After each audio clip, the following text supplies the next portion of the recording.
Genius billionaire and playboy Tony Stark, who has inherited the defense contractor Stark Industries from his father, is in war-torn Afghanistan with his friend and military liaison, Lieutenant Colonel James Rhodes, to demonstrate the new Jericho missile. The convoy is ambushed, and Stark is critically wounded by one of his own rocket-propelled grenades.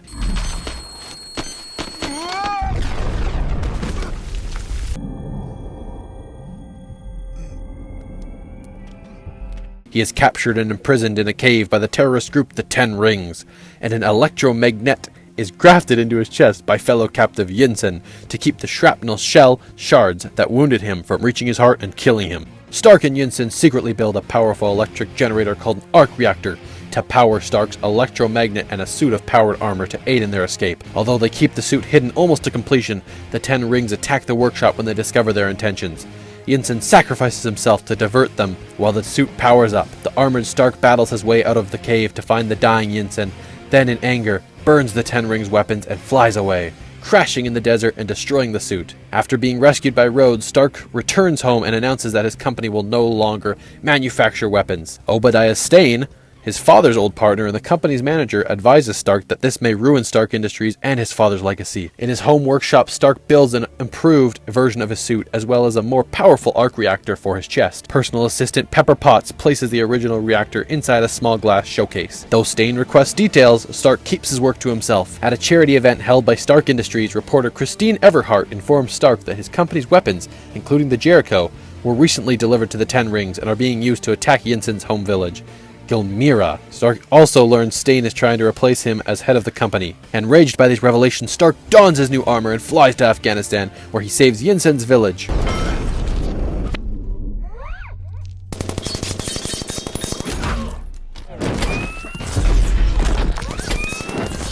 While flying home, Stark is shot at by two F-22 Raptor fighter jets. He reveals his secret identity to Rhodes over the phone in an attempt to end the attack. Meanwhile, the Ten Rings gather the pieces of Stark's prototype suit and meet with Stane, who subdues Raza with a sonic device and has the rest of the group killed. Stane has a new suit reverse-engineered from the wreckage, seeking to find any other weapons delivered to the Ten Rings. Stark sends Pepper to hack into the company computer system from Stane's office. She discovers Stane has been supplying the terrorists and hired the Ten Rings to kill Stark, but the group reneged. Potts meets with Agent Phil Coulson of S.H.I.E.L.D., a counter-terrorism agency, to inform him of Stane's activities. Stane's scientists cannot duplicate Stark's arc reactor, so Stane ambushes Stark at home and takes his, though Stark manages to get his original reactor to replace the taken one. Potts and several S.H.I.E.L.D. agents attempt to arrest Stane, but he dons his suit and attacks them. Stark fights Stane, but is outmatched without his new reactor to run his suit at full capacity. I built this company from nothing.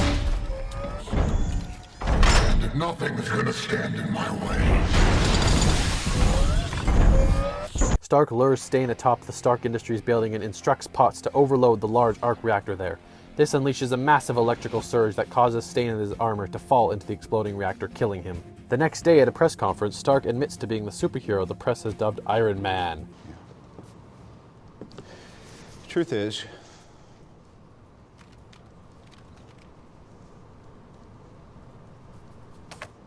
I am Iron Man. In a post-credits scene, S.H.I.E.L.D. director Nick Fury visits Stark at home, telling him that Iron Man is not the only superhero in the world, and explaining that he wants to discuss the Avengers initiative.